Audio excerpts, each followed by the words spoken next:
Des hommages vibrants et mérités rendus à un patriarche, un acteur clé de l'armée béninoise des années 60. À la direction générale de la police républicaine, le colonel Kofi Benoît Sissokan, passé de Via-Trépas dans sa 94e année, a eu droit à des honneurs dus à une autorité de son rang. Les frères d'armes, toutes catégories confondues, témoignent leur compassion à la famille de l'illustre disparu et au peuple béninois.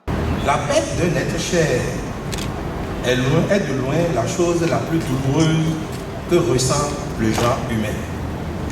Ceci justifie bien l'émotion qui naît de l'idée de ne plus jamais revoir le disparu ou entendre sa voix, voir son visage ou même rire avec lui et se révèle être l'épreuve la plus dure qu'une personne puisse vivre.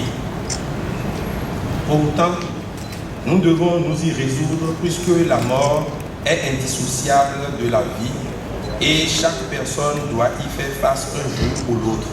Le colonel Kofi Benoît Sissokan fut le tout premier militaire dahoméen formé à l'école des officiers français. Il y entra avec un baccalauréat plus un certificat d'aptitude pédagogique. Son parcours frénétique n'a donc pas été occulté à cette occasion. Au cours de sa carrière dans les forces armées béninoises, le colonel Benoît Kofi Sissokan a été l'un des pionniers de sa génération à plusieurs postes sensibles et de grandes responsabilités grâce à sa rigueur, son sens de jugement, sa compétence et surtout l'émulation qu'il suscite autour de lui.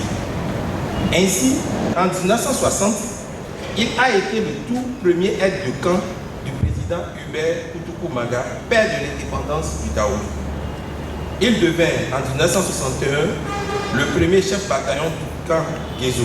L'émotion est forte, la voix brûlante. Les acquis de cet officier supérieur méritent d'être préservés par l'État béninois. C'est l'un des vœux pieux de la famille.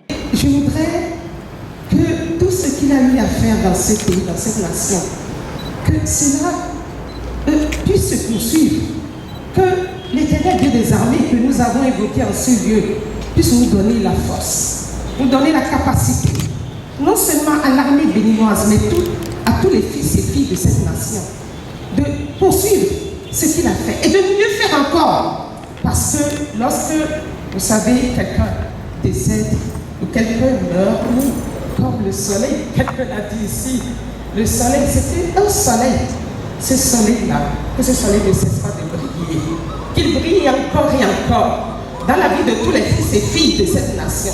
Tour à tour, les forces de sécurité et de défense, ainsi que les autorités politico-administratives, se sont recueillies devant la dépouille de l'illustre disparu. Créateur du directoire militaire qui dirigea le Dahomey en période de transition politique dans les années 70, l'homme a occupé successivement 5 portefeuilles ministériels. Il fut ministre des Affaires étrangères, ministre de la Justice, ministre de la Santé et des Affaires sociales, ainsi que ministre de l'Éducation nationale.